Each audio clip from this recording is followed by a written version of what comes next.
Hi everyone, we thank you for coming to Highline Reads, our library's guest reader program on different topics for the adult set. If you're someone who needs or enjoys subtitles, please note that the Zoom settings provide closed captioning live transcription. But since some of the reading will be in Spanish today, we can't guarantee the quality of all of the live captions. But please look out for the playback of this recording, which will provide with more accurate Spanish subtitles. We'll also be uploading the reading portion of this recording to our LibGuide and our library YouTube for later viewing. And after the reading, we invite you to stay for a brief off-camera candid discussion for those who have time.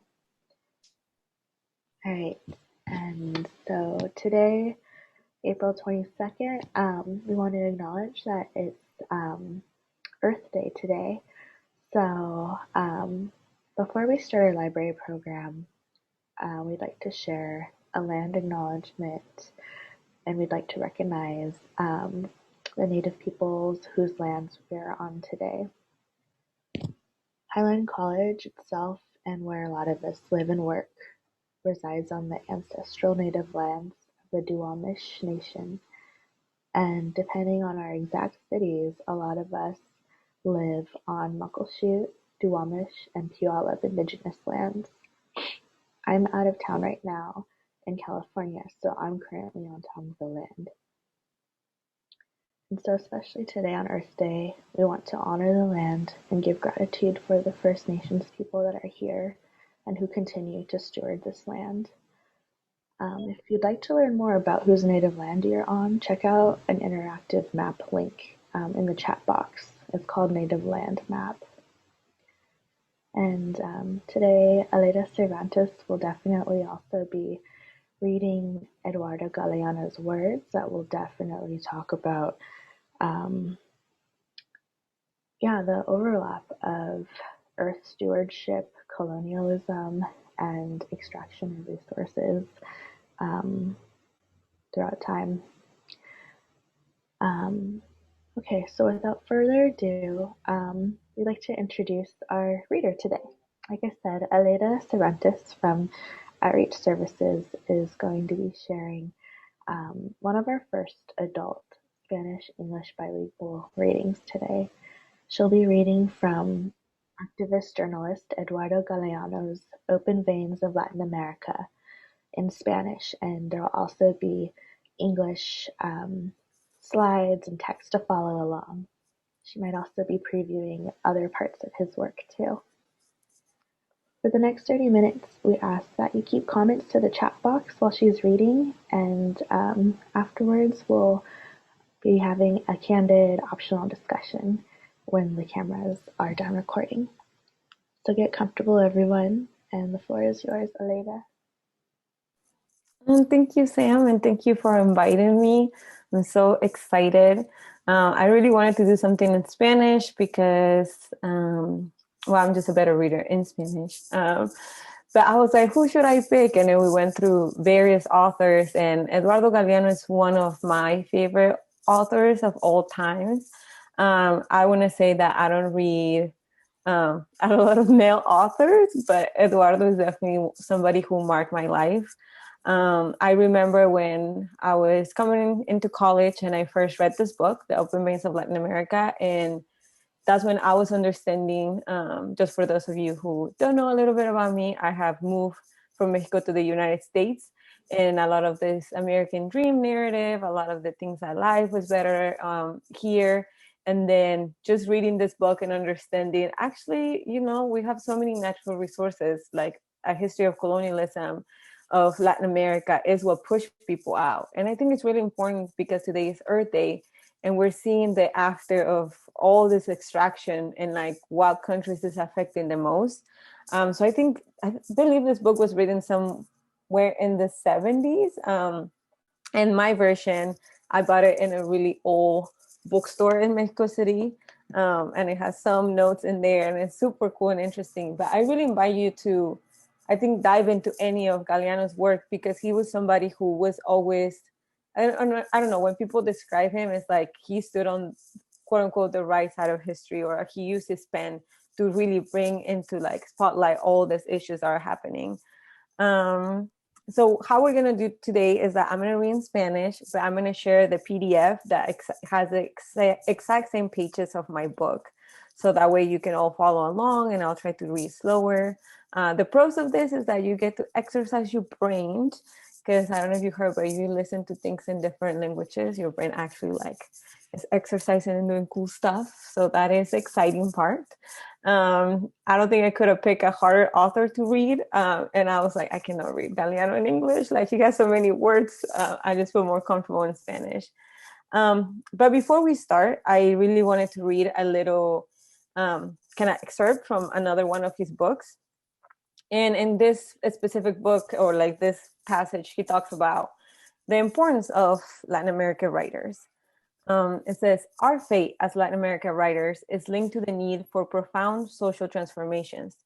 To narrate is to give oneself. It seems obvious that literature, as an effort to communicate fully, will continue to be blocked as long as misery and illiteracy exist, and so long as the possessor of power continue to carry on with impunity their policy of collective imbecilization through the mass media. Great changes, deep structural changes, will be necessary in our countries if we writers are to go beyond the elites, if we're to express ourselves.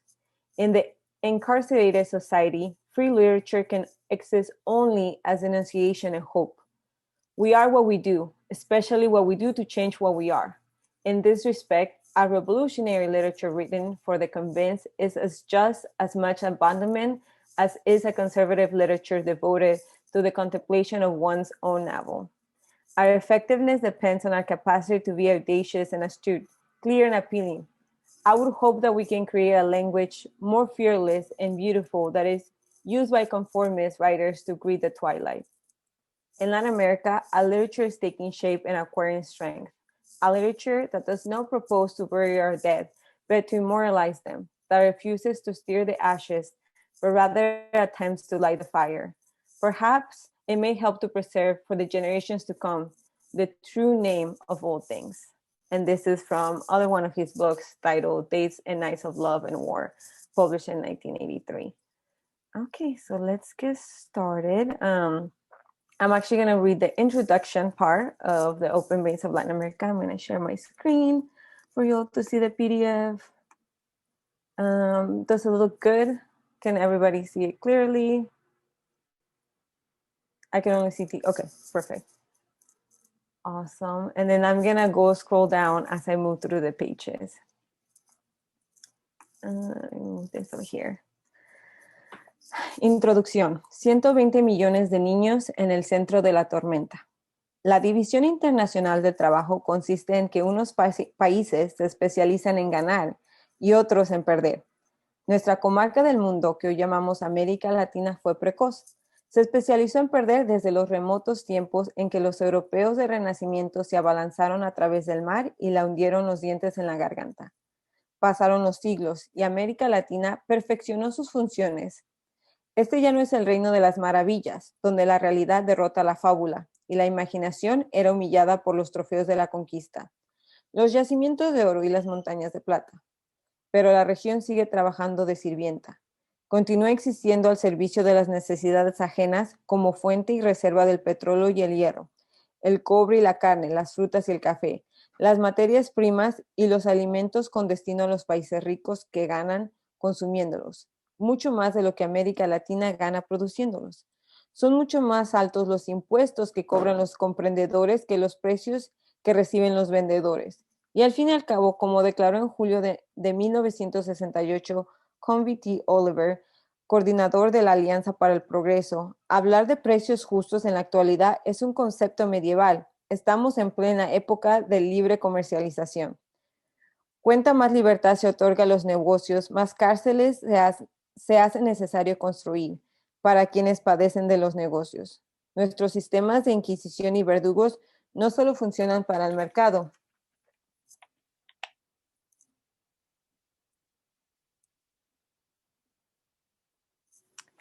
Externo dominante, proporcionando también caudulosos manantiales de ganancias que fluyen de las de los empresarios y las inversiones extranjeras en los mercados internos dominados. Se ha oído hablar de concesiones hechas por América Latina al capital extranjero, pero no de decisiones hechas por los Estados Unidos al capital de otros países, en que nosotros damos concesiones, advertía por 1913 el presidente norteamericano Woodrow Wilson. Él estaba seguro, un país, decía, es poseído y dominado por el capital en el que se haya invertido. Y tenía razón. Por el camino hasta perdimos el derecho de llamarnos americanos, aunque los haitianos y los cubanos ya habían asomado a la historia como pueblos nuevos en el siglo antes de los peregrinos del Mayflower, que establecieron en la costa de Plymouth. Ahora América es para el mundo nada más que los Estados Unidos. Nosotros habitamos en el sumo, una subamérica, una América de segunda clase, de nebulosa identificación.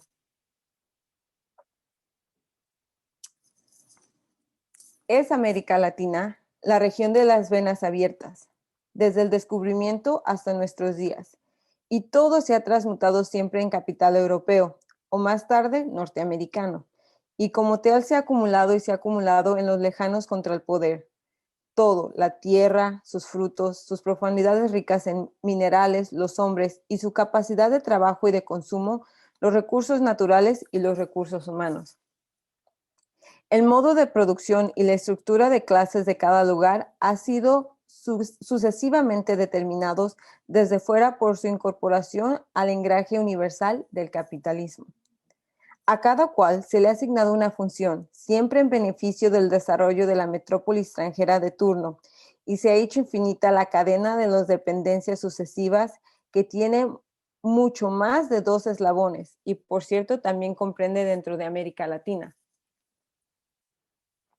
La opresión de los países pequeños por sus vecinos mayores y fronteras dentro de cada país, la explotación que las grandes ciudades y los puertos ejercen sobre sus fuentes internas de víveres y manos de obra. Hasta hace 4 siglos ya habían nacido 16 de las 20 ciudades latinoamericanas más pobladas de la actualidad.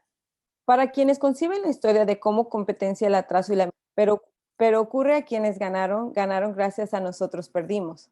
La historia del subdesarrollo de América Latina integra, como se ha dicho, la historia del desarrollo del capitalismo mundial.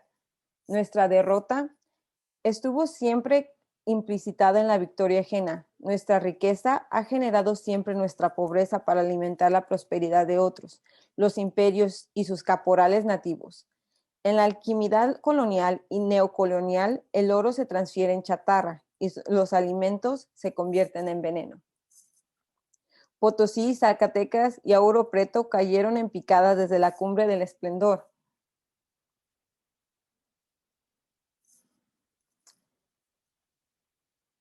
De los metales preciosos y al profundo del agujero de los socavones vacíos, y la ruina fue el destino de la pampa chilena del salitre y de la selva amazónica del caucho, el nordeste azucarero de Brasil, los bosques argentinos del Quebrado y a ciertos pueblos petroleros del largo de Maracaibo. Tienen dolorosas razones para crear en la mortalidad de la profunda que la naturaleza otorga y el imperialismo usurpa.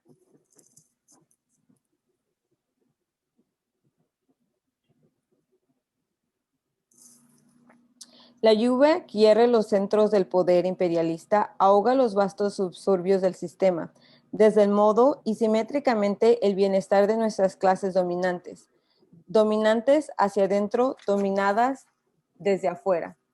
Es la maldición de nuestras condenadas a una vida de bestias de carga.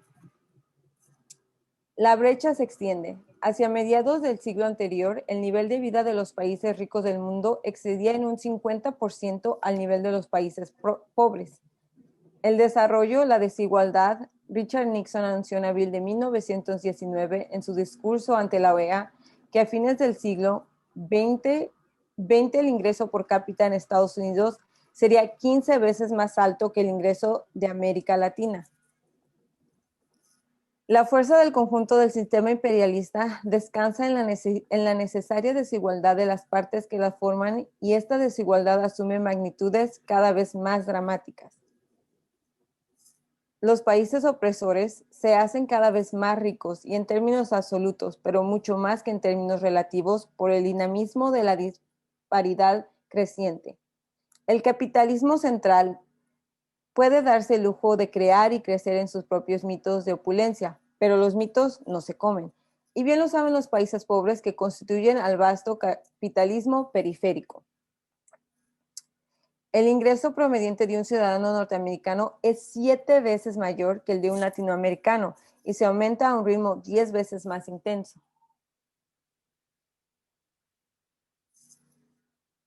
Y los promedios engañan. Por los insanables abismos que abren el sur del río Bravo entre los muchos pobres y los pocos ricos de la región. En la cúspide, en efecto, 6 millones de latinoamericanos acaparan, según las Naciones Unidas, el mismo ingreso que 140 millones de personas ubicadas en la base de la pirámide social. Hay 60 millones de campesinos, cuya fortuna asciende a 25 centavos de dólar por día. En el otro extremo de las proxentas de la desdicha se dan el lujo de acumular 5.000 millones de dólares en unas cuentas privadas de Suiza o Estados Unidos y derrochan en la ostentación y el lujo estéril, ofensa y desafío, y en las inversiones improductivas que constituyen nada más que la mitad de la versión total de las capitales que América Latina podría destinar a la reexposición, ampliación y creación de fuentes de producción de trabajo.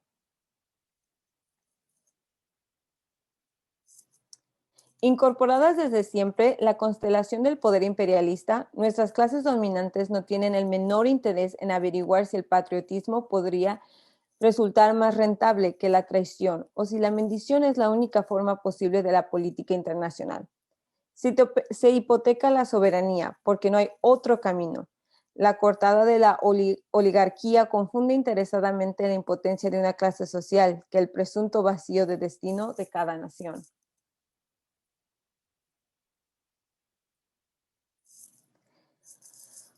José de Castro declara: yo, en que recibo un premio internacional de la paz, pienso que infelizmente no hay otra solución que la violencia para América Latina.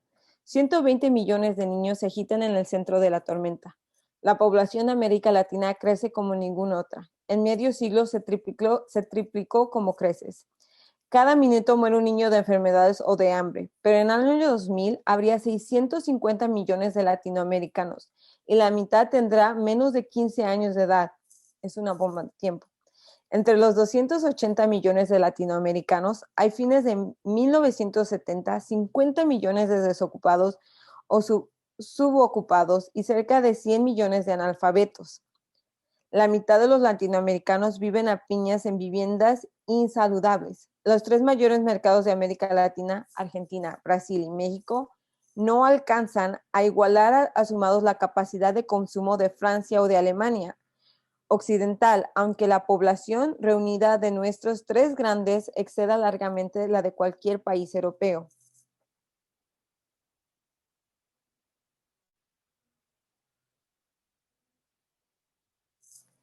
América Latina produce hoy en día en relación con la población menos alimentos que antes de la última guerra mundial y sus exportaciones per cápita han disminuido 3 veces a precios constantes desde la víspera de la crisis de 1929. El sistema es muy racional desde el punto de vista de sus dueños extranjeros y de nuestra burguesía de comisiones que se ha vendido el alma al diablo a un precio que os hubiera avergonzado a Fausto. Pero el sistema es tan irracional que para todos los demás, que cuanto más se desarrolla, más agudiza sus desequilibrios y sus tensiones, sus contradicciones ardientes. Hasta la industrialización dependiente y tardía que cómodamente coexiste en el latifundio y las estructuras de la desigualdad, contribuye a sembrar la preocupación una vez de ayudar a resolverla. Se extiende la pobreza y se concentra la riqueza en esta región que cuenta con inmensas legiones de brazos caídos que se multiplican sin descanso. Nuestras fábricas se instalan en polvos privilegiados de desarrollo, Sao Paulo, Buenos Aires, la Ciudad de México, pero menos manos de obra se necesita cada vez. El sistema no ha previsto esta pequeña molestia. Lo que sobra es gente y la gente se reproduce. Se hace el amor con entusiasmo y sin precauciones.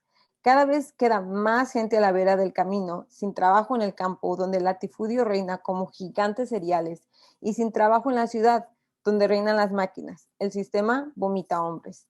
Las misiones norteamericanas esterilizan masivamente a mujeres y siembran píldoras, diaframas, espirales, preservativos y almanaques marcados, pero cosechan niños. Porfiadamente los niños latinoamericanos continúan naciendo, reviviendo su derecho natural a obtener un sitio bajo el sol en estas tierras espléndidas que podrían brindar a todos lo que casi todos nieguen.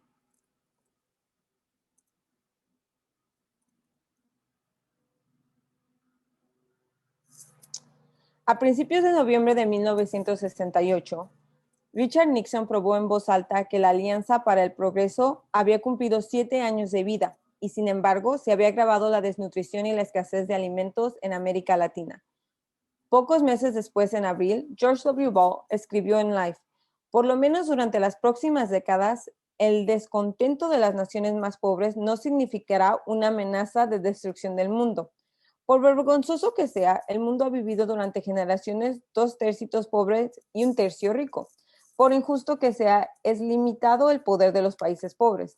Ball había encabezado la delegación de los Estados Unidos a la primera conferencia de comercio y desarrollo en Ginebra y se había votado contra 9 de los 12 principios generales aprobados por la conferencia con el fin de aliviar las desventajas de los países subdesarrollados en el comercio internacional.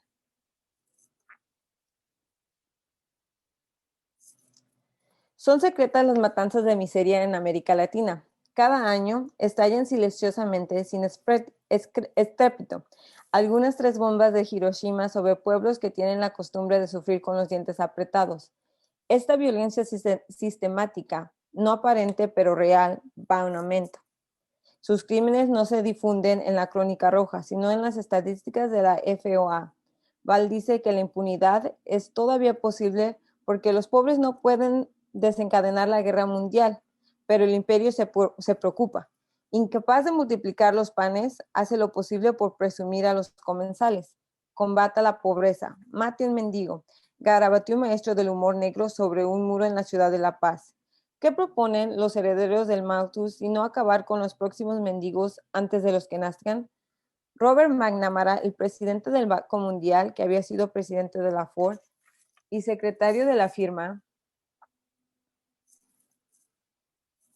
de la exposición demográfica, constituye el mayor obstáculo para el progreso de América Latina y anuncia que el Banco Mundial otorgará prioridad en sus préstamos a los países que apliquen planes para el control de la natalidad.